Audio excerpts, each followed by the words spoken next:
Bom dia a todos. Gostaria de agradecer mais uma vez ao convite para participar desse curso de interações medicamentosas promovido pela LASMED. Sou o Iris Sandro, professor da Faculdade de Medicina, ensino a parte de farmacologia no curso de medicina aqui na Universidade Federal do Cariri, e vamos trabalhar nesse módulo as interações medicamentosas em relação à neurofarmacologia. Neurofarmacologia é um campo muito amplo, então a gente selecionou algumas classes medicamentosas mais importantes dentro da neuro para falar um pouquinho das suas interações medicamentosas específicas. Em relação à neurofarmacologia, inicialmente fizemos uma subdivisão por patologia. Então, a gente vai falar um pouquinho primeiro das interações na farmacologia da epilepsia, depois do Parkinson e assim sucessivamente. E no final da apresentação, a gente fala de alguns grupos farmacológicos específicos que têm poliusos, né, são utilizados em várias doenças diferenciadas. Inicialmente, em relação ao medicamento utilizado na epilepsia, colocamos aqui um conceito breve do que seria o paciente com epilepsia, a doença neurológica crônica, associada com convulsões que se repetem na ausência de uma doença metabólica ou febre.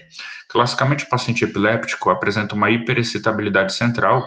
Essa epilepsia pode ter várias subdivisões, né, várias classificações, então ela pode ser um grande mal, um pequeno mal, pode ser uma crise generalizada, uma crise tônico-clônica, só clônica, enfim, isso foge do nosso objetivo aqui nesse momento, mas a base do tratamento, ela é basicamente fazer uma diminuição da geração de potenciais de ação no sistema nervoso central. Como esse cérebro apresenta uma hiperexcitabilidade, vamos reduzir o número de potenciais que serão gerados por minuto. Para que possamos fazer esse mecanismo de depressão do sistema nervoso, diminuição dos potenciais, quais são os mecanismos mais utilizados? Podemos fazer medicamentos que atuam bloqueando o canal de sódio, que é o canal que, quando aberto, permite a entrada de sódio e a despolarização dos neurônios. Exemplos de medicamentos que promovem essa ação seriam a fenitoína, por exemplo, a carbamazepina. Podemos promover aumento da atividade GABAérgica, lembrando que o GABA é o principal neurotransmissor inibitório do sistema nervoso central. Então, quando você aumenta a GABA, você acaba propiciando uma hiperpolarização dos neurônios, uma depressão da condutância, e isso acaba diminuindo o risco de crise convulsiva. Existem vários medicamentos que atuam no circuito GABAérgico, como barbitúricos, benzodiazepínicos, medicamentos que alteram a liberação de GABA, e aí tem vários, gabapentina, vigabatrina e por aí vai. São várias classes medicamentosas que de alguma forma vão atuar ou aumentando a concentração de GABA na sinapse ou potencializando o efeito do GABA no seu receptor GABA-A, que é o receptor mais importante em termos farmacológicos. É um canal de cloreto, é onde atuariam então os benzodiazepínicos e os barbitúricos, nesse receptor GABA-A. Temos também os medicamentos que atuam bloqueando o canal de cálcio. Esses canais de cálcio seriam os canais de cálcio do tipo T, canais talâmicos, esses canais especialmente importantes na parte tálamo, e aí você teria como exemplo de medicamento a etosuximida, muito utilizado em crises de ausência, onde essa fisiopatologia tem maior associação com o canal de cálcio tipo T. Tá? Ligação a proteínas ligadas às vesículas sinápticas também é um mecanismo proposto, além de outros que não estão aqui, como, por exemplo, os mecanismos ligados ao receptor canabinoide. Nós temos hoje o canabidiol, um derivado obtido da maconha que tem potente ação anticonvulsivante, né? E temos medicamentos que têm ações mistas, eles atuam em mais de um mecanismo ao mesmo tempo, como é o caso do valproato, ácido valproico, que atua tanto no canal de sódio, como no canal de cálcio, como também atua na potencialização GABAérgica. Citando alguns medicamentos mais utilizados dentro desse contexto da epilepsia, a gente vai colocar o medicamento e as principais interações que esse medicamento pode sofrer, né, ou pode promover. Primeiramente, nós temos aqui a carbamazepina, que é um anticonvulsivante do grupo dos bloqueadores de canal de sódio. Então, ao antagonizar o canal de sódio, esse medicamento vai propiciar uma diminuição das despolarizações neuronais, e quando você reduz essas despolarizações, você reduz o risco de o paciente apresentar crise convulsiva. Então, ele estaria no mesmo grupo da fenitoína, são medicamentos antagonistas dos canais de sódio. Tá? A primeira interação que a gente vai observar é quando esse medicamento é associado com verapamil, que é um bloqueador de canal de cálcio, medicamento antihipertensivo, Diltiazem, a mesma coisa, também um medicamento bloqueador do canal de cálcio, também um medicamento antipertensivo, ambos atuando em relação à frequência cardíaca e à pressão arterial, então eles podem ser prescritos tanto para pacientes com hipertensão como para pacientes com arritmia, eles se comportam como antiarrítmicos, tá? Só que eles têm a ação inibidora enzimática, eles diminuem a atividade desse citocromo aqui, que é o citocromo P3A4, que é o principal citocromo metabolizador da carbamazepina. Então, quando você reduz a atividade desse citocromo, você acaba promovendo um aumento na concentração plasmática de carbamazepina no sistema nervoso e, claro, no organismo como um todo. Quando falamos de carbamazepina, é sempre bom lembrar das toxicidades desse medicamento, que poderão aumentar quando ele tem uma concentração aumentada. Então, você tem que trabalhar na carbamazepina com alterações no próprio sistema nervoso central. Então, é um medicamento que pode causar vertigem, pode causar cefaleia, pode causar ataxia, sonolência, fadiga, diplopia, pode causar perifericamente náuseas, vômitos, pode ter ações de promoção de alergia dermatológica, tá? Essas reações aí, elas são sempre relacionadas à dose. Então, se você tem uma interação medicamentosa em que a carbamazepina está tendo um aumento na sua concentração, obviamente que você vai predispor um aumento no risco dessas interações. Lembrando que a carbamazepina, ela tem possibilidade de alterar função hematológica, ela pode causar leucopenia, eosinofilia, é um medicamento que raramente, mas enfim, está na descrição dele, pode causar até a granulocitose, anemia plástica, então ele tem ações muito importantes em relação ao sistema nervoso central, em relação à hematologia, em relação a endócrino, onde ele pode causar edema, retenção de líquido, aumento de peso, hiponatremia.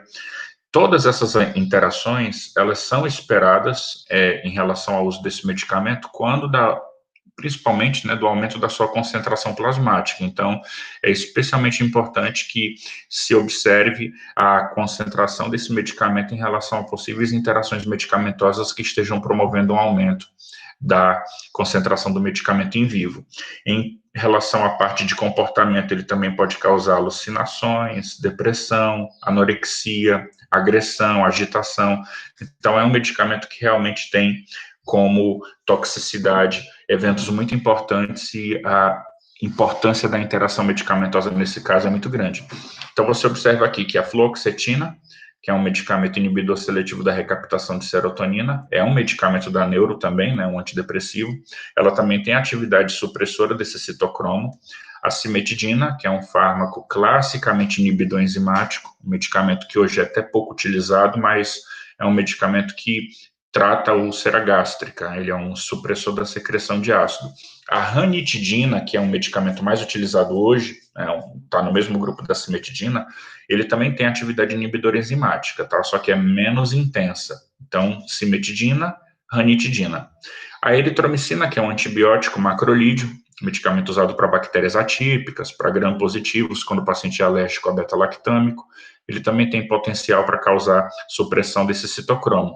O interessante aqui é que a eritromicina tem essa atividade e um dos outros representantes macrolídeos que também tem isso é a claritromicina.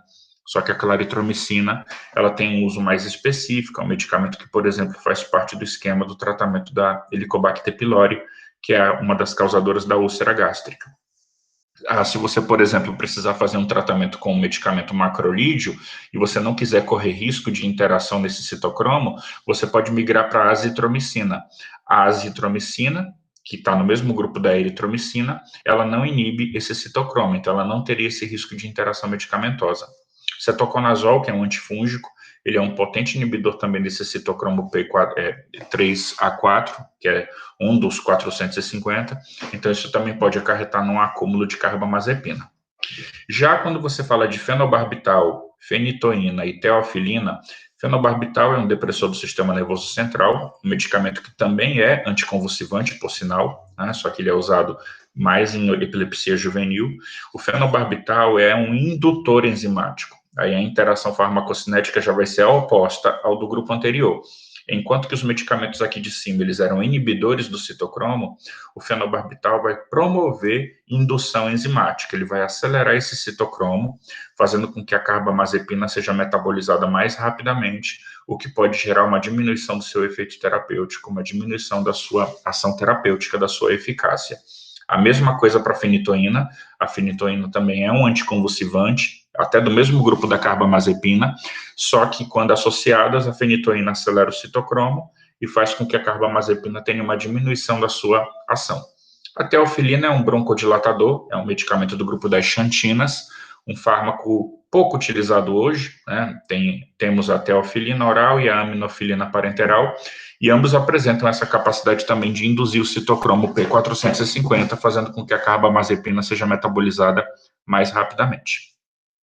Já esses medicamentos aqui de baixo são medicamentos que são afetados pela carbamazepina. Quer dizer, eu coloquei aqui duas possibilidades de medicamentos que interferem com a carbamazepina, ou inibindo o citocromo ou acelerando o citocromo, mas a própria carbamazepina é indutora enzimática. Então, ela própria pode interferir com a ação de outros medicamentos. Então, ela vai reduzir o efeito dos anticoncepcionais orais, porque ela vai promover uma biotransformação mais rápida desses medicamentos. A carbamazepina, induzindo o citocromo, fazendo com que o anticoncepcional oral tenha uma menor eficiência. O que se recomenda hoje é que, na presença de um indutor enzimático, o anticoncepcional ele até pode ser ingerido, ele pode ser administrado normalmente naquele mês, mas que a paciente, no caso, não confie apenas no anticoncepcional oral. Quer dizer, na presença de um indutor enzimático, o anticoncepcional não vai garantir uma eficácia de 99% para cima, e isso pode aumentar o risco de gravidez. Então, nesses tipos de interação, mesmo que você use o anticoncepcional, o recomendado é que você faça outros métodos contraceptivos em paralelo. O anticoncepcional sozinho, ele não vai garantir uma eficiência adequada. Você vai aumentar o metabolismo também do clonazepam, que é um benzodiazepínico, da etolsuximida, que é um anticonvulsivante, que atua bloqueando canais de cálcio. Então, vocês vejam que existe muita interação entre os medicamentos do mesmo grupo, antiepilépticos, porque muitos deles são indutores enzimáticos, então um influencia o outro. Por exemplo, a fenitoína é indutora da carbamazepina e a carbamazepina é indutora da fenitoína. Então, se você coloca os dois juntos, um aumenta o metabolismo do outro, né? A prednisolona e a dexametasona são os dois glicocorticoides mais afetados pela carbamazepina no quesito metabolismo. Se você, por exemplo, trocar prednisolona por prednisona, a prednisona é menos afetada, então ela vai ter um efeito terapêutico mais dentro da normalidade. Mas prednisolona e dexa são glicocorticoides anti-inflamatórios que podem estar sendo utilizados para N enfermidades e na presença da carbamazepina vão ter o seu efeito terapêutico reduzido. Tá? Imipramina é um antidepressivo tricíclico, também vai ter sua ação reduzida pelo aumento do seu metabolismo. E o topiramato, que é um medicamento anticonvulsivante, de novo, né, dentro do grupo dos antiepilépticos, mas que também pode ser usado para o tratamento da obesidade ou para o tratamento da dependência química. É um medicamento que é usado hoje para o tratamento do vício, da dependência associada com cocaína e crack. É um medicamento que tem polimecanismos, mas se for associado com carbamazepina, pode ter a sua ação decaída por metabolismo mais acelerado. Então, vejam que no caso da carbamazepina, citamos apenas interações farmacocinéticas.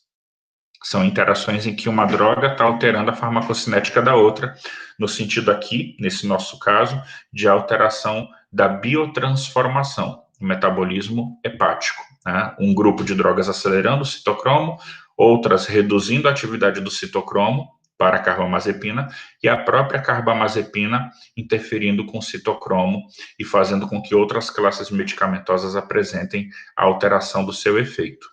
É bom lembrar que nesse slide ainda, nós temos interações farmacodinâmicas, que é, por exemplo, você comparar a associação carbamazepina com topiramato. Se você trabalha dois medicamentos anticonvulsivantes que atuam em mecanismos diferentes, essa interação é farmacodinâmica, porque um vai auxiliar no efeito antiepiléptico do outro, pensando no mecanismo de ação, tá? A carbamazepina bloqueando o canal de sódio, enquanto que o topiramato é polimecanismo, ele vai mexer com GABA, vai mexer com anidrase carbônica, vai mexer com o próprio canal de sódio, então eles podem ter uma interação no receptor, que seria uma interação farmacodinâmica.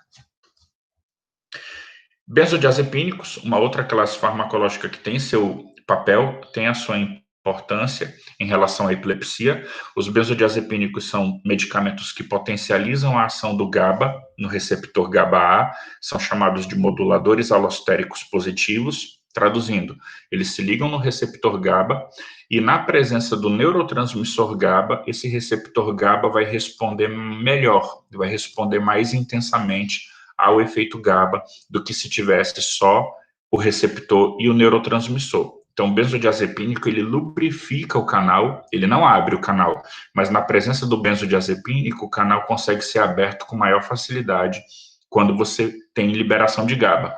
Ora, se o GABA vai funcionar melhor, você vai aumentar a frequência de abertura do canal de cloro. Esse aumento da frequência de abertura do canal, que significa que o receptor GABA está respondendo melhor ao GABA, ele vai propiciar uma maior entrada de cloreto no neurônio, cloreto negativo, e quanto mais cloreto entra, mais o neurônio fica hiperpolarizado, negativo. E quanto mais negativo esse neurônio fica, menos potenciais ele vai gerar. Por isso que esses medicamentos podem ser utilizados tanto na crise convulsiva, né, no estado epiléptico, como na prevenção do aparecimento da crise. E aí você tem vários representantes, o diazepam, clonazepam, lorazepam, basicamente entre eles muda a meia-vida, se tem metabólito ativo ou não, a velocidade com que acessam o sistema nervoso central, quanto tempo para que o efeito termine, são diferenças mais cinéticas entre os representantes. Que interações o benzodiazepínico pode ter? Quando você fala álcool, você tem uma interação farmacodinâmica e uma interação farmacocinética. Qual é a interação farmacodinâmica? O álcool também potencializa a neurotransmissão GABAérgica. Então, se você associar benzodiazepínico com álcool, você tem uma potencialização do efeito no GABA. Nós dizemos que o benzodiazepínico é um medicamento muito seguro, ele tem um índice terapêutico muito grande, dificilmente o paciente vai ter problema com benzodiazepínico por conta dessa segurança na dose. Mas na presença de outros depressores do sistema nervoso central, como por exemplo o etanol, como por exemplo o barbitúrico, você potencializa muito a depressão central causada pelo benzodiazepínico. Então não se recomenda esse tipo de interação, porque você vai exacerbar muito a ação depressora central do benzodiazepínico, é um mecanismo farmacodinâmico. O álcool atua também em receptores GABA, os barbitúricos, que são depressores do sistema nervoso central, também atuam no receptor GABA, e eles atuam em locais diferentes, em sítios diferentes do mesmo receptor. Então, se você tem o benzodiazepínico se ligando no sítio A, o etanol no sítio B, o barbitúrico no sítio C, esse receptor GABA vai ficar muito mais ativado, a depressão central vai ser muito maior e o paciente vai ter aumento das toxicidades. Quais são as toxicidades que um benzodiazepínico pode promover nesse quadro? Ele pode ter uma piora no quadro de cognição, então ele pode ter amnésia, esquecimentos, ele pode ter uma maior ataxia, pode piorar a questão da depressão respiratória. É um depressor central, então não se recomenda que você intensifique demais as ações do benzodiazepínico. Ao mesmo tempo que você tem uma interação farmacodinâmica, você também tem uma interação farmacocinética, porque o álcool ele é um medicamento que induz o citocromo P450 quando ele é utilizado de maneira crônica. Então, se esse paciente consome álcool cronicamente, o fígado dele vai estar trabalhando mais rápido, o citocromo dele vai estar hiperativado, e isso vai fazer com que o benzodiazepínico seja biotransformado de maneira mais intensa. Traduzindo, pode acontecer do paciente, quando ele vai receber benzodiazepínico, ele precisar de uma dose até maior no começo do tratamento, porque ele vem consumindo álcool há muito tempo e o corpo dele está adaptado para metabolizar mais rapidamente tanto o benzodiazepínico como outras drogas. Então, esse benzodiazepínico pode necessitar de uma dose maior. Outro aspecto interessante do álcool é que também quando ele é usado cronicamente, ele faz com que esse receptor GABA-A diminua a sua atividade. De tanto o álcool tentar fazer o receptor GABA-A funcionar, o receptor GABA-A começa a se internalizar, diminuir a sua capacidade de abertura, ele fica resistente. E quando esse receptor GABA fica resistente e você começa a tentar fazer um benzodiazepínico, de novo você pode ter uma dificuldade de promover um efeito inicial adequado, porque o receptor GABA sofreu um processo de down regulation ou de diminuição da sinalização por conta do uso crônico de álcool. Então, o que é interessante notar aqui? São dois perfis. Se você der benzodiazepínico junto com álcool agudo, você tem um aumento do efeito, porque os dois são depressores. Agora, se esse paciente vem consumindo álcool cronicamente ao longo de anos, o efeito já é o contrário. Ele fez esse álcool crônico com que o fígado ficasse mais rápido e o sistema nervoso ficasse mais resistente. Então, o benzodiazepínico pode ter até uma dificuldade maior para fazer um início de efeito quando pega esse paciente que é consumidor crônico de álcool. Tá? Então, é importante ver esse perfil, se é um consumo crônico, se é um consumo agudo, se os dois vão ser associados, ou se é um paciente que vinha fazendo álcool, aí ele para e começa o benzodiazepínico, tá? Fenitoína, fenobarbital, carbamazepina, valproato, esses medicamentos eles têm ação indutora enzimática, então eles podem promover um aceleramento no metabolismo do benzodiazepínico. Quando o benzodiazepínico é biotransformado mais rapidamente, obviamente que você pode ter uma diminuição do efeito terapêutico do mesmo. Já a cimetidina e o fluconazol são exemplos de medicamentos inibidores enzimáticos. Então, eles vão diminuir a atividade do citocromo e, com isso, o benzodiazepínico tende a se acumular e causar toxicidade. Lembrando que, no caso da fenitoína, do fenobarbital, da carbamazepina e do valproato, os quatro também são anticonvulsivantes, e aí você também pode ter interações farmacodinâmicas, de mecanismo, porque a fenitoína bloqueia canal de sódio, o benzodiazepínico potencializa a GABA, e você tem um sinergismo no mecanismo. Agora, pensando na interação farmacocinética, que é mais importante nesse quadro aqui, esses quatro grupos aqui vão promover um aceleramento do citocromo, e quando o citocromo trabalha mais rápido, o benzodiazepínico acaba perdendo a sua atividade por ser biotransformado mais rapidamente. A fenitoína é outro medicamento anticonvulsivante muito prescrito, um medicamento que atua também nos canais de sódio, tal qual a carbamazepina, e ela tem um perfil muito similar de interação medicamentosa. Ela tanto pode sofrer ação de medicamentos que alteram o citocromo, como ela própria pode alterar o citocromo. Tá? Então, vamos ver algumas interações importantes. Alimentos reduzem a absorção de fenitoína. Então, você deve avaliar com muito critério a questão da administração do medicamento em jejum versus associado com alimento, já que vários grupos alimentares podem reduzir a biodisponibilidade do medicamento, ou seja, a quantidade do medicamento que vai ser absorvida após a administração oral. Cloranfenicol é um potente inibidor enzimático, é um antibacteriano. Hoje em dia, ele tem um uso mais reduzido por conta da toxicidade medular, né? Ele pode causar síndrome do bebê cinzento, aplasia de medula. Então, é um antibiótico de amplo espectro, mas com uso mais limitado. De qualquer forma, é uma interação importante, mas hoje nós temos o cloranfenicol parenteral, esse é menos usado. Temos cloranfenicol em soluções otológicas para infecção de ouvido. Essa concentração desse medicamento que é usada na otológica, ela não vai conseguir fazer alteração de fenitoína.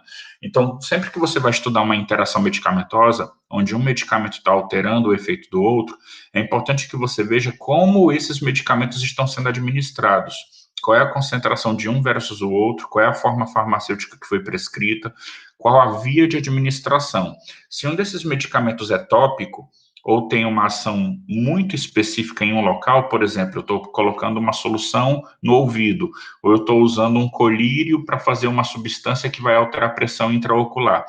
Muito provavelmente, essas substâncias não vão ter efeito sistêmico, elas vão ter um efeito localizado.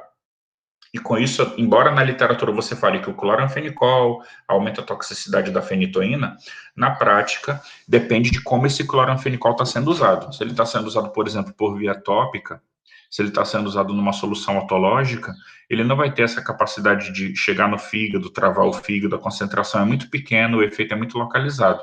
Então, essa interação seria mais importante para um cloranfenicol endovenoso, numa infecção grave, um paciente internado. Aí sim, quando ele é feito endovenoso, ele tem uma capacidade de fazer um bloqueio da atividade do citocromo P450, tá?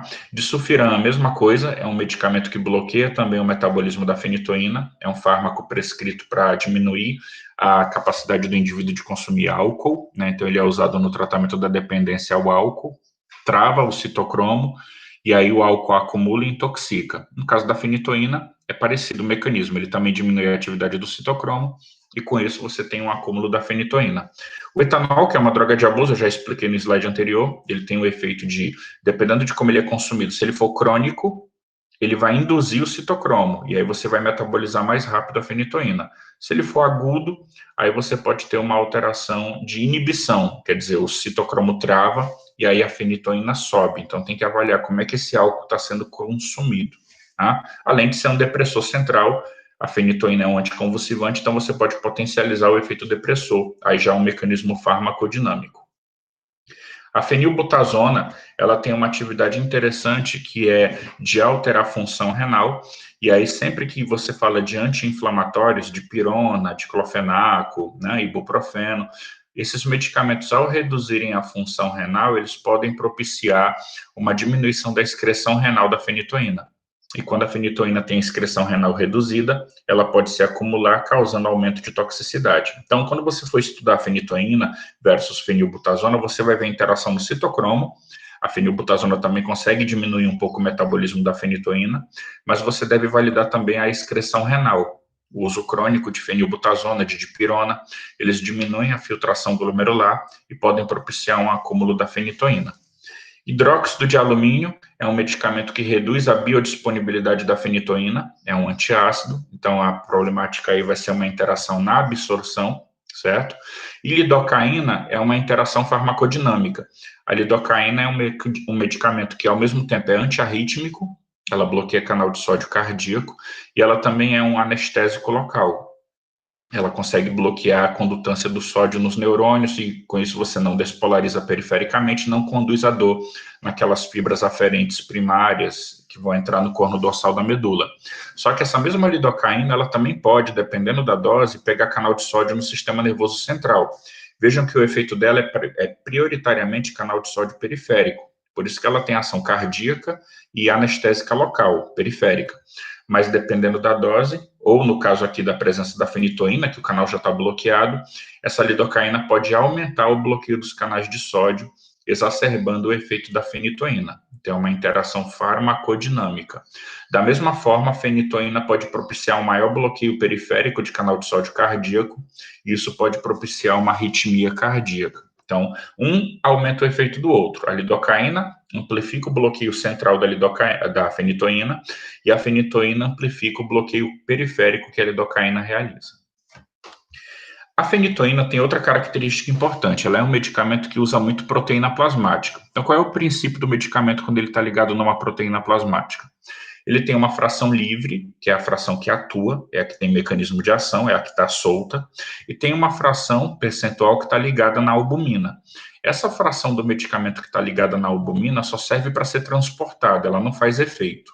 Então, quem faz efeito é a fração livre.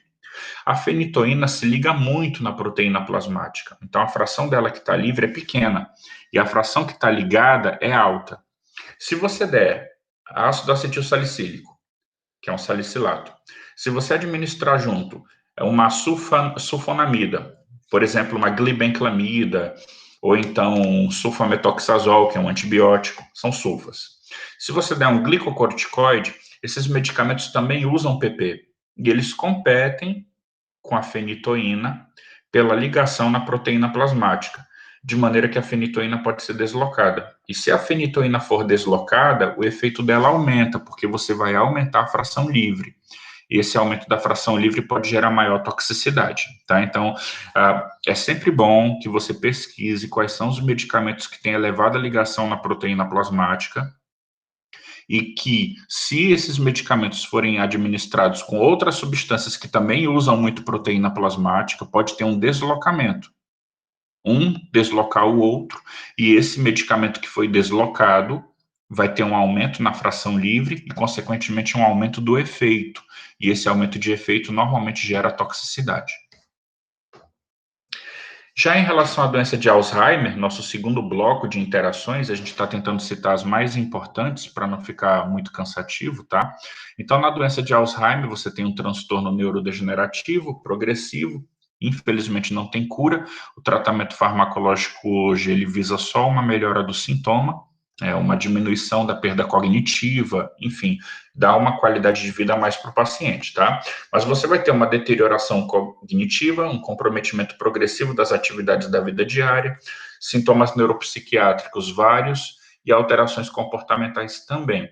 Classicamente, o que nós entendemos hoje no Alzheimer é uma dificuldade da acetilcolina de fazer sua transmissão. Então, você tem perda colinérgica. E aí você entra na fisiopatologia da doença, papel de beta-amiloide, placa senil.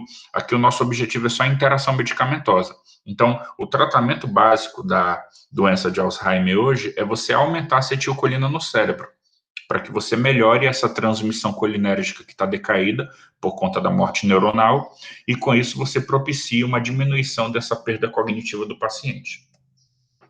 Um dos grupos utilizados para tratar um paciente com Alzheimer é justamente o grupo dos chamados anticolinesterásicos centrais. Lembrando, o neurotransmissor acetilcolina, ele é liberado pelo neurônio pré-sináptico, aí ele cai na fenda sináptica e vai atuar nos receptores pós-sinápticos. Podem ser receptores nicotínicos ou receptores muscarínicos, né? O receptor nicotínico é um canal iônico de sódio e o receptor muscarínico é um receptor acoplado à proteína G. Quando a acetilcolina atua no receptor, assim que ela faz esse efeito, ela se liga no receptor e dá o comando, ela é na própria fenda sináptica destruída por uma enzima chamada acetilcolinesterase. Então, a acetilcolinesterase quebra a acetilcolina e aí você libera colina, que é um substrato que vai ser reutilizado pelo neurônio para produzir uma nova acetilcolina, e você libera também acetato, que se perde lá na fenda sináptica, tá? Então, você quebra a acetilcolina na própria fenda sináptica. Ora, se na doença de Alzheimer você tem uma queda da transmissão da acetilcolina, uma diminuição da transmissão colinérgica, o que você pode fazer? Bloquear essa acetilcolinesterase, e com o bloqueio dessa acetilcolinesterase, a acetilcolina sobe. E quando ela sobe, você melhora aquela transmissão colinérgica que estava decaída na doença, propiciando uma melhora do sintoma. Não vai tratar a doença, o neurônio vai continuar morrendo, mas pelo menos você promove uma melhora na sintomatologia. Aqui a gente tem um exemplo de um anticolinesterase usado para Alzheimer, que é a donepezila. Pois bem, o que podemos ter de interação medicamentosa? Primeiro, de novo, cetoconazol, e aí a gente começa a ter uma repetição, porque os inibidores enzimáticos mais clássicos são sempre os mesmos. Quando você fala de cetoconazol, você está falando de um inibidor do citocromo P450. Com isso, o anticolinesterase ele vai ter um acúmulo, porque ele não está sendo biotransformado, e quando ele se acumula, você intensifica seus efeitos colaterais. E quais são os efeitos colaterais de um anticolineesterásico?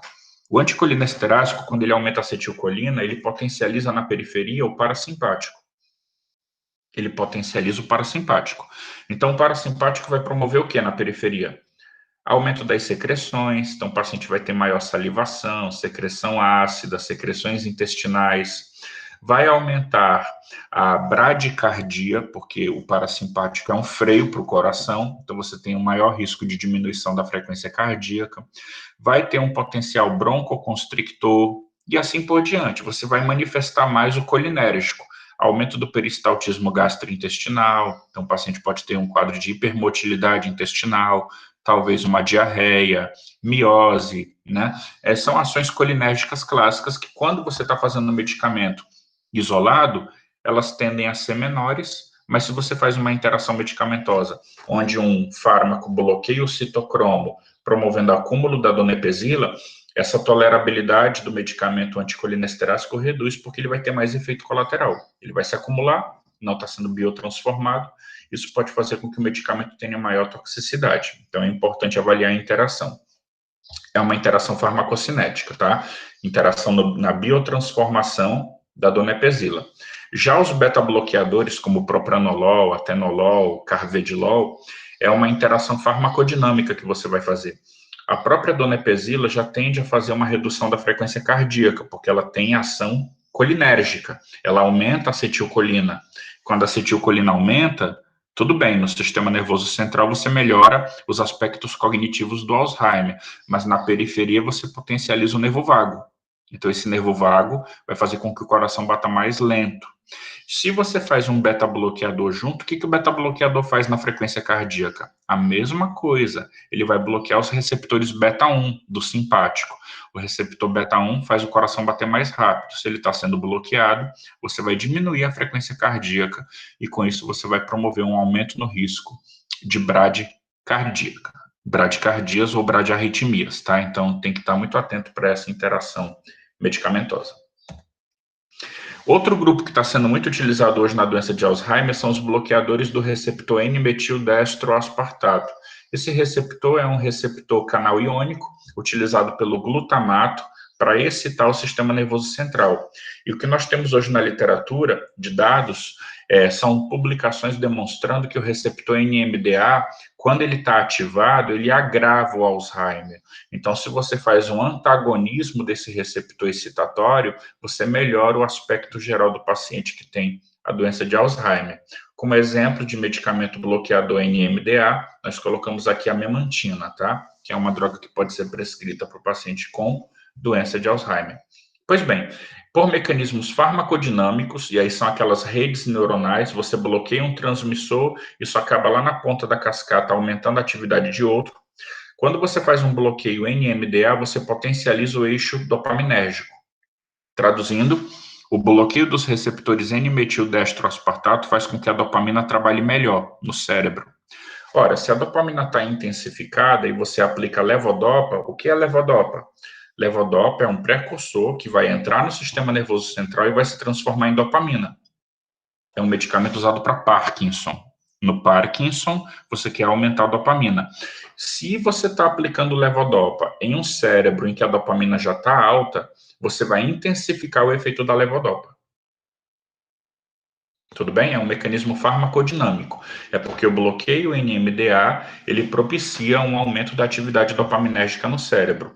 A mesma coisa para os anticolinérgicos. O bloqueio do receptor NMDA intensifica a ação anticolinérgica. Para quem não lembra, a dopamina, ela trabalha em antagonismo com a acetilcolina. Então, quando a dopamina sobe, em vários circuitos cerebrais, a acetilcolina cai. Ora, se a acetilcolina já está decaindo, você provavelmente vai ter uma intensificação dos anticolinérgicos em alguns circuitos neuronais. Já os barbitúricos vão ter o seu efeito reduzido, isso é central, é um mecanismo de rede neuronal, tá? O barbitúrico, o receptor GABA-A, eles vão ter uma menor tendência de serem ativados na presença de um bloqueio NMDA. E os neurolépticos que atuam bloqueando dopamina, eu já disse para vocês que no circuito dopaminérgico você tem um aumento de dopamina por culpa desse bloqueio NMDA. Então, se você está antagonizando o NMDA e o circuito dopaminérgico está hiperativado, as drogas que bloqueiam a dopamina vão ter seu efeito reduzido. O que é um neuroléptico? É um medicamento utilizado para esquizofrenia. E na esquizofrenia, você quer bloquear os receptores da dopamina, tá? O haloperidol, por exemplo, faz isso. Se você tem um aumento de dopamina, as drogas que bloqueiam o receptor dopaminérgico vão ter seu efeito reduzido.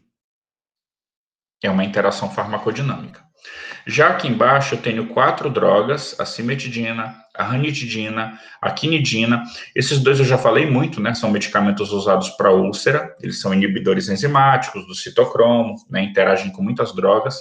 A quinidina é uma droga antiarrítmica, que também tem uso na malária, é um medicamento que vem da quinina. Então, quinina, quinidina são obtidos de produtos naturais, né, são obtidos da cinchona, e aí quando você faz a quinina e a quinidina, você está fazendo medicamentos que tanto têm potencial para arritmia, porque são bloqueadores do canal de sódio, como também para malária, eles têm atividade contra o plasmódio, tá?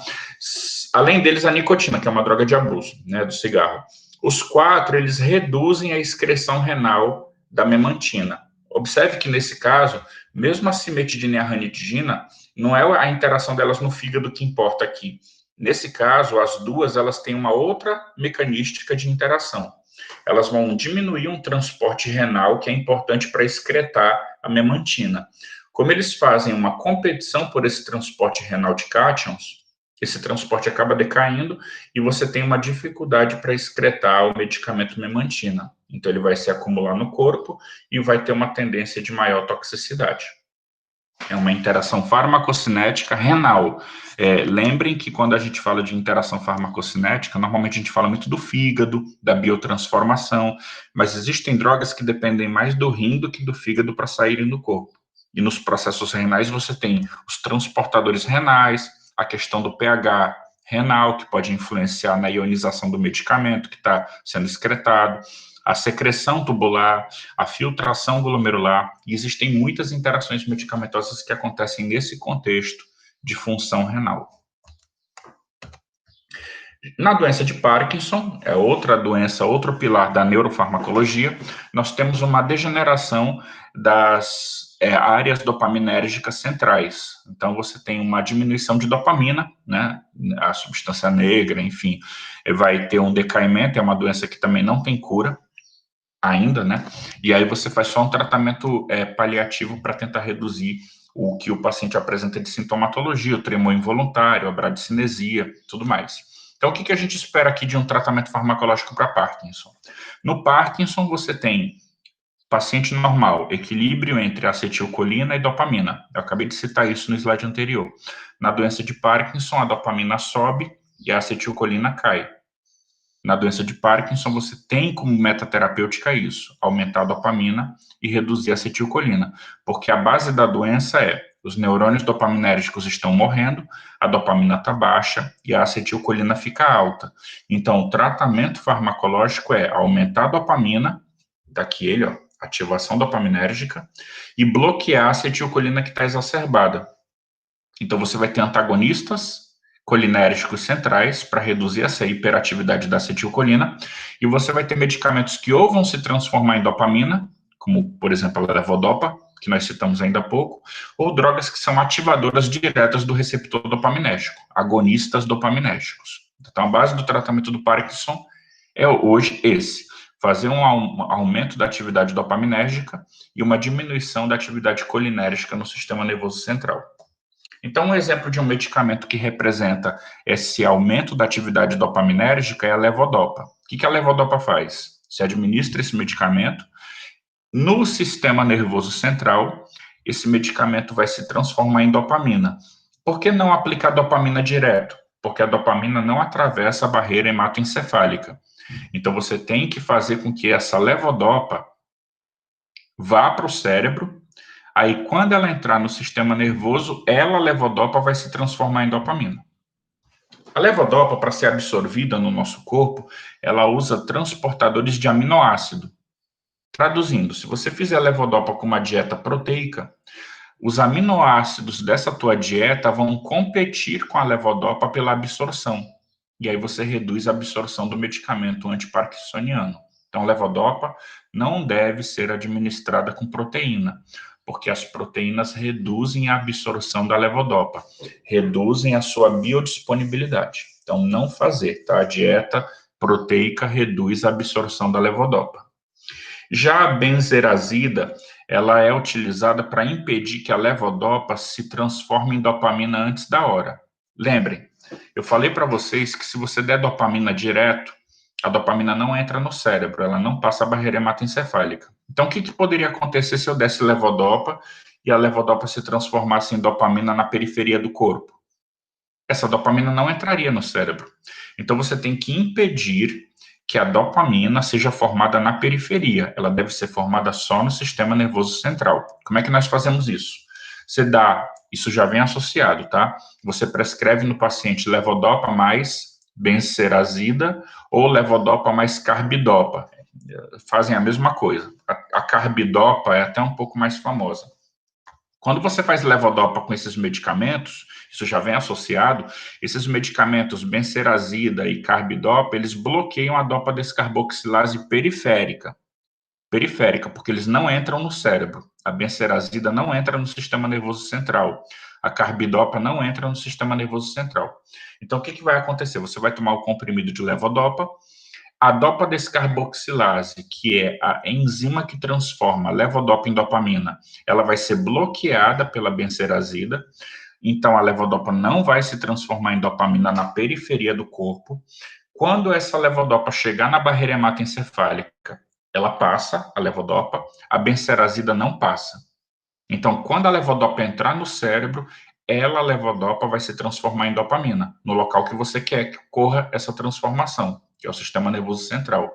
A benserazida não vai influenciar o processo porque ela não vai entrar no SNC, ok? Então, é uma interação benéfica. Isso é associado de fábrica para que você garanta que a levodopa não vai se converter em dopamina na periferia do corpo, apenas no sistema nervoso central.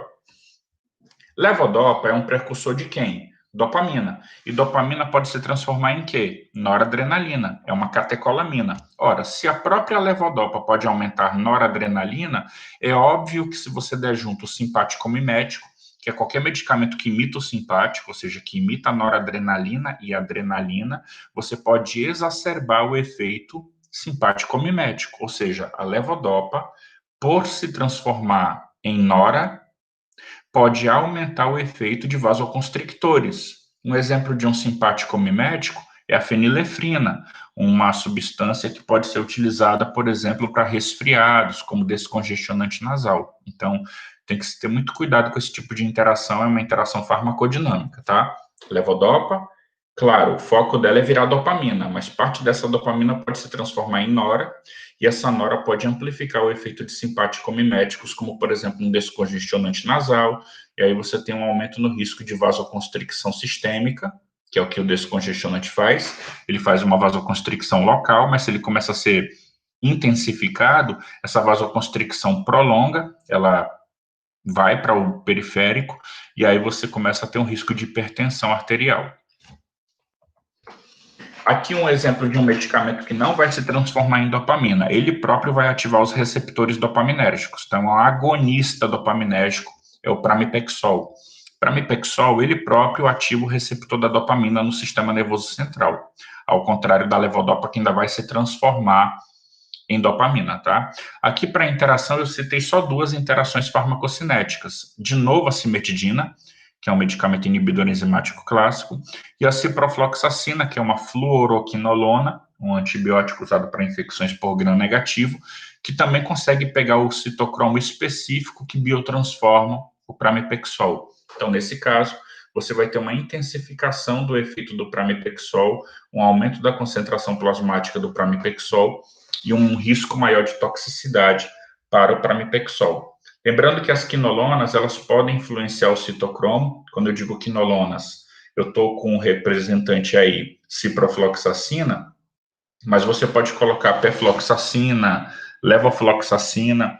Existem várias quinolonas no mercado que têm seu uso terapêutico, até difundido hoje em dia, e medicamentos para infecção urinária, coisa do tipo. E aí você pode ter interações no metabolismo de outros fármacos quando você trabalha a utilização da quinolona associada. Quando você fizer esses 2 medicamentos, o pramipexol sobe, e quando o pramipexol sobe, aí você aumenta as toxicidades dele, tontura, discinesia, sonolência, náusea.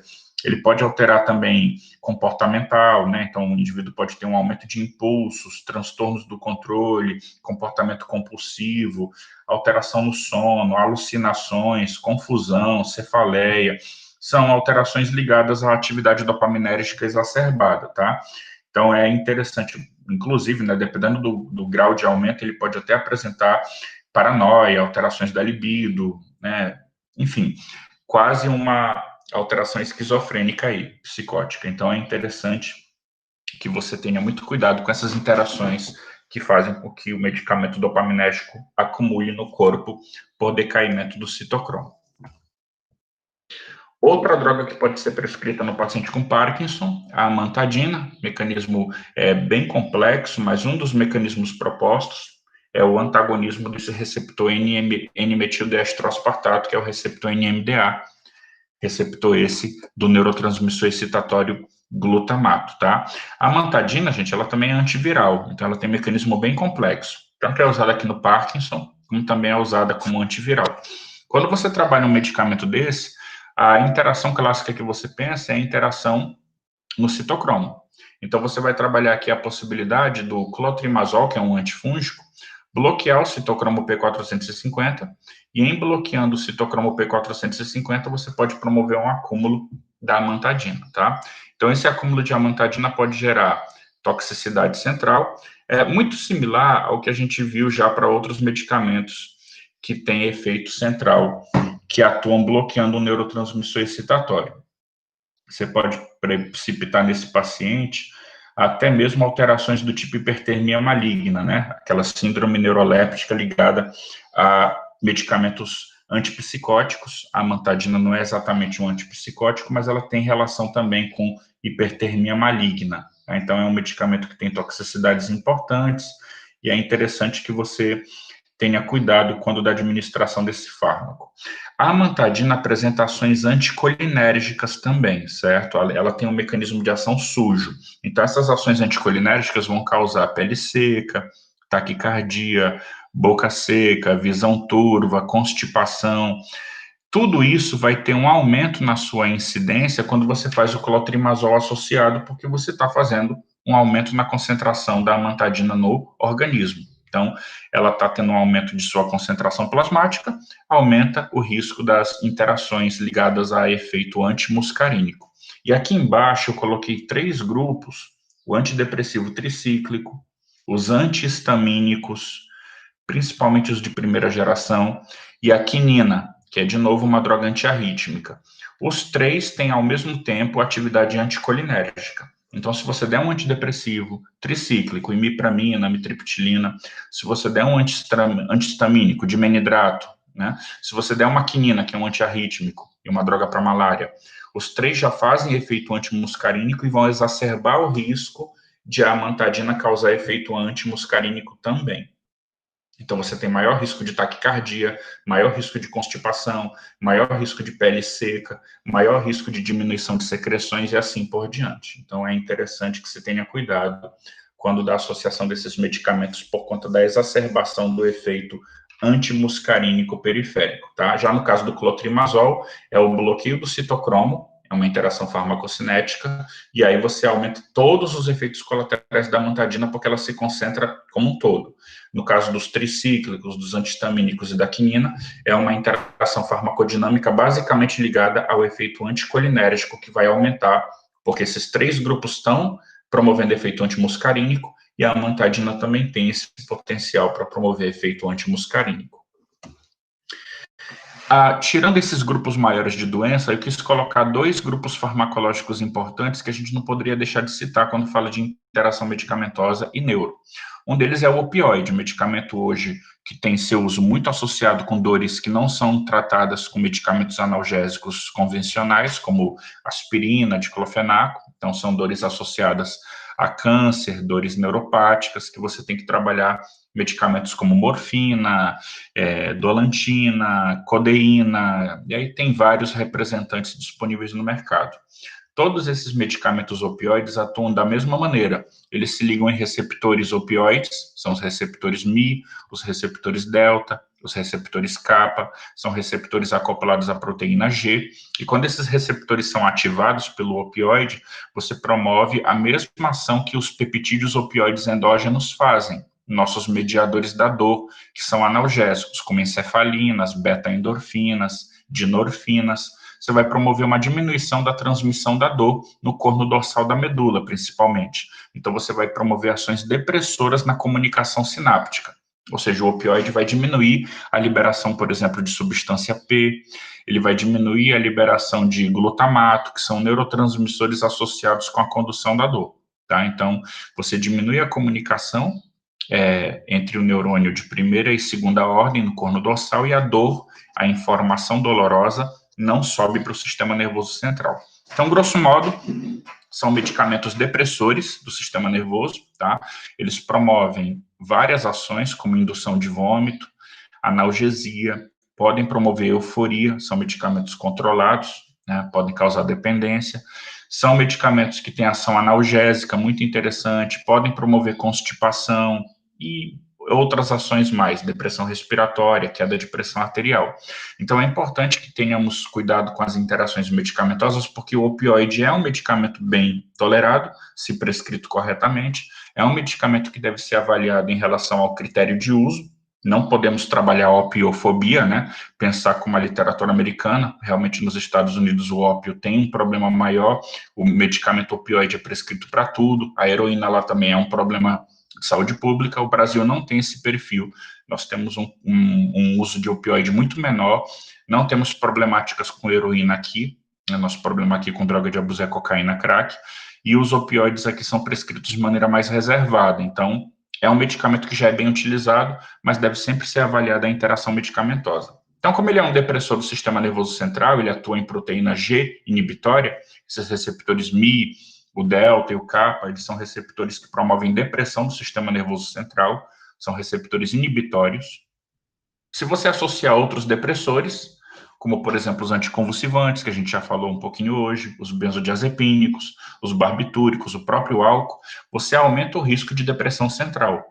E quando a gente fala em depressão central, o nosso cuidado maior é a depressão respiratória, por exemplo, que o opioide já promove.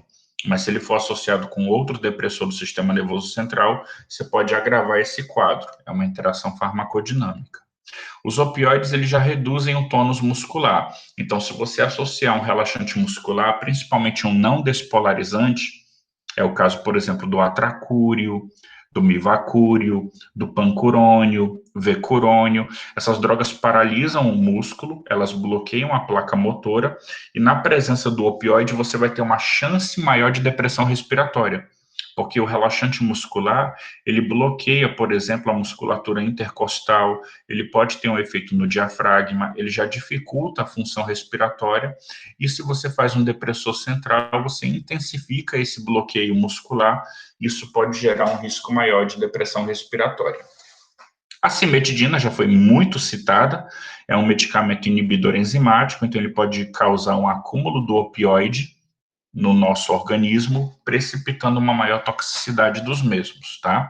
Isso eu estou falando para a cimetidina, mas vocês podem agregar outros inibidores enzimáticos que já foram citados anteriormente, como cloranfenicol, eritromicina, ranitidina, tem vários, né? Diuréticos vão ter o seu efeito alterado, porque os opioides, eles aumentam a produção do hormônio antidiurético, é uma das ações neurofisiológicas deles, e no caso aqui da farmacologia se mantém. Então, quando você está fazendo opioide, você aumenta o ADH. E o que o ADH faz? Diminui a produção de urina, diminui a ação renal de promover diurese. Ora, se o diurético causa efeito quando promove diurese, o aumento do efeito do hormônio antidiurético vai bloquear a ação diurética. Então, nós entendemos que na presença dos opioides, você pode ter uma redução do efeito diurético, porque você tem um aumento na liberação de hormônio antidiurético, ok? Além disso, os opioides reduzem a pressão arterial. Então, eles podem dificultar a filtração glomerular, porque eles vão reduzir o fluxo sanguíneo renal. Isso é até uma interação que a gente não colocou aqui, mas vocês podem agregar, tá? É o opioide com antipertensivo. Ter cuidado, porque o antipertensivo pode ter a sua ação potencializada, já que o opioide pode, dependendo da dose, do medicamento escolhido, do representante, causar depressão cardiovascular. Rifampicina é um medicamento indutor enzimático. Na presença de indutores enzimáticos, aí o opioide vai ser metabolizado mais rápido, isso já foi debatido para outras classes farmacológicas, tá? E, de novo, eu coloquei a rifampicina aqui, mas vocês podem colocar qualquer indutor enzimático que pegue o citocromo utilizado pelo opioide. Então, fenobarbital, o próprio medicamento fenitoína, eles vão acelerar o metabolismo dos opioides. Os inibidores seletivos da recaptação de serotonina são antidepressivos que, como o nome está dizendo, eles bloqueiam a recaptação de serotonina e promovem um acúmulo de serotonina na fenda sináptica. São exemplos a fluoxetina, paroxetina, são antidepressivos, tá? Só que o próprio opioide, ele também aumenta a liberação de serotonina no sistema nervoso. Então, vejam bem, o opioide aumenta a serotonina. Os inibidores seletivos da recaptação de serotonina aumentam serotonina. Os antidepressivos tricíclicos, como imipramina, amitriptilina, também aumentam serotonina. Então, esse acúmulo de serotonina pode causar um fenômeno chamado síndrome serotoninérgica, onde você tem alteração de pressão arterial, frequência cardíaca, brônquio. É uma síndrome muito perigosa, por isso, recomendamos não associar esses medicamentos que podem precipitar síndrome serotoninérgica. Então, você tem os inibidores seletivos da recaptação de serotonina, os antidepressivos tricíclicos, e você pode até agregar aí um terceiro grupo, inibidores da MAO, como fenelzina. Os três são antidepressivos. E os três podem causar acúmulo de serotonina que o opioide potencializa, o que agravaria esse risco de toxicidade opioide. Lembrando, quando o opioide acumula, que efeitos colaterais ele pode promover? Já que nós temos aqui inibição enzimática com cimetidina, nós temos aqui os medicamentos que potencializam serotonina, síndrome serotoninérgica, ele pode causar depressão respiratória, ele pode causar constipação, ele pode causar queda de pressão arterial e outros fenômenos de depressão central, ok?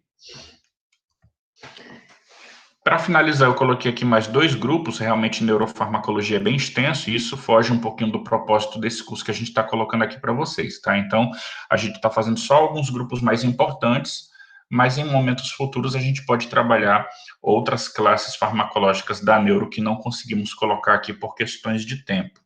Quando a gente fala, por exemplo, de relaxante muscular, o que são relaxantes musculares clássicos? São medicamentos de uso parenteral, que vão paralisar o músculo esquelético, eles vão bloquear a placa motora. Então, você tem aí como principal grupo o que nós chamamos de relaxante muscular não despolarizante, representados pela droga atracúrio, mivacúrio, pancurônio, vecurônio, são os derivados da tubocurarina, do curare, que é utilizado ainda hoje por índios sul-americanos na caça. Então, essas drogas bloqueiam o receptor nicotínico da acetilcolina, causando paralisia muscular. A placa motora tem liberação de acetilcolina, que vai atuar em receptores nicotínicos para que você promova tônus. Então, você bloqueando essa placa motora, bloqueando o receptor nicotínico, você não tem movimento, você tem a paralisia flácida. Aí vem a primeira interação medicamentosa. Se você administrar anticolinesterase, eu já citei eles na doença de Alzheimer, mas aqui são anticolinesterásicos que têm efeito mais periférico do que central, tá? Então, eu falaria de neostigmina, por exemplo.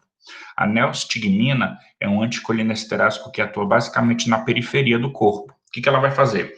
Ela vai bloquear a acetilcolinesterase da placa motora, e a placa motora, portanto, vai ter um aumento de acetilcolina. Ora, se o anticolinesterásico promove um aumento na acetilcolina, a acetilcolina em excesso vai deslocar o relaxante muscular do receptor nicotínico, e você vai voltar a ter tônus. Então, de maneira bem rápida, é uma interação farmacodinâmica, os anticolinesterásicos reduzem o efeito dos relaxantes musculares. Porque os anticolinesterásicos vão aumentar a acetilcolina, e essa acetilcolina vai deslocar o relaxante muscular do seu local de ação, lembrando que esse relaxante muscular, no caso que eu estou citando aqui, é o não despolarizante, é aquele que atua bloqueando o canal receptor nicotínico. Então, quando a acetilcolina sobe, a acetilcolina volta a atuar no receptor nicotínico, tira o medicamento relaxante muscular de lá, e você tem uma reversão do bloqueio. Outra interação interessante, que não é bem uma interação, mas eles são usados, ou podem precisar ser usados juntos, é que os relaxantes musculares, eles podem precipitar uma síndrome de hipertermia maligna, ou seja, uma liberação de cálcio do retículo sarcoplasmático, com consequente aumento de cálcio, contraturas, hipertermia, alterações muito perigosas que podem levar o paciente a óbito. E nós temos o dantrolene como sendo um medicamento que bloqueia essa liberação de cálcio do retículo sarcoplasmático quando o relaxante muscular propicia isso. Então, você pode precisar fazer os dois juntos com esse contexto. O anticolinesterase para reverter o efeito na placa, para o paciente voltar a ter tônus, quando você quiser, e o dantrolene para promover uma diminuição da hipertermia maligna causada pelo relaxante muscular. Eles interagem nesse conceito, um bloqueando o efeito do outro na placa e um bloqueando o efeito do outro em relação à hipertermia maligna, ok? Em relação aos inibidores da ECA, só para vocês lembrarem que dentro dos relaxantes musculares nós temos um grupo chamado despolarizantes, representado pela succinilcolina, e essa droga succinilcolina, quando ela é administrada no paciente, ela promove hipercalemia, ou seja, ela aumenta potássio. E os inibidores da ECA fazem a mesma coisa, eles são poupadores de potássio, eles antagonizam a aldosterona, eles vão inibir o circuito da angiotensina 2, porque eles bloqueiam a enzima conversora de angiotensina, e aí quando a angiotensina 2 é bloqueada, a aldosterona cai, e com isso o potássio sobe. Então temos que ter cuidado, porque O IECA pode aumentar potássio e os relaxantes musculares do grupo da succinilcolina, só a succinilcolina, os despolarizantes, eles também podem aumentar potássio. Você pode promover uma hipercalemia e essa hipercalemia pode causar arritmia cardíaca. Eu coloquei captopril aqui, enalapril, né, inibidores da ECA, mas é qualquer droga que cause hipercalemia. Então, você poderia colocar losartana, você poderia colocar poupadores de potássio como amilorida, você poderia colocar o próprio cloreto de potássio. Qualquer substrato que cause hipercalemia pode intensificar o risco do relaxante muscular causar hipercalemia também. Em relação aos anestésicos inalatórios, são vários: alotano, enflurano, desflurano, medicamentos utilizados, obviamente, para anestesia, tá? Eles são potentes depressores do sistema nervoso central. É óbvio que você dando um outro depressor do sistema nervoso central junto, você vai potencializar isso. Isso não necessariamente é uma coisa ruim. Como anestésico inalatório, vamos colocar o alotano como exemplo. O alotano. Como esses anestésicos, eles são muito tóxicos, qualquer medicamento que reduza a dose necessária do anestésico para que o anestésico seja usado com maior segurança, vai ser considerado uma interação positiva. Então, por exemplo, quando eu aplico um anestésico desse, ele vai ao mesmo tempo anestesiar, promover relaxamento muscular, tentar diminuir um pouquinho a percepção da dor e por aí vai. Se eu der junto com o anestésico um medicamento que já faz a paralisia do músculo, está aqui o pancurônio, ele já é um relaxante muscular. Aí eu dou um opioide, que já é um depressor central que vai bloquear a dor. A dose necessária do meu anestésico vai ser menor, porque eu já tenho um relaxante muscular fazendo relaxamento, eu já tenho um depressor do sistema nervoso central causando o efeito de analgesia, deixando o paciente mais receptivo para o efeito anestésico. Esse opioide já está bloqueando a dor, então a dose necessária do anestésico vai ser menor. Então é uma interação onde você se adapta a esses medicamentos que já estão fazendo parte do efeito para que o anestésico seja usado numa dose menor e com isso você tenha uma maior segurança. Mas pensando puramente só na interação, o que a gente tem que falar? O anestésico inalatório potencializa os depressores do sistema nervoso central. O anestésico inalatório potencializa o pancurônio. Então, se você for associar esses medicamentos, você deve ter um cuidado em relação às doses, porque você tem um risco de paralisia muscular maior e um risco de depressão central bem maior. Uma interação interessante também que observamos com o anestésico inalatório é que quem consome etanol cronicamente tem uma resistência maior para anestésico. Por quê? O anestésico atua no receptor GABA, é um dos mecanismos dele. E quem consome álcool cronicamente, o álcool também atua nos receptores GABA. Então você tem uma tendência desses receptores decaírem um pouquinho para diminuir o efeito do próprio álcool.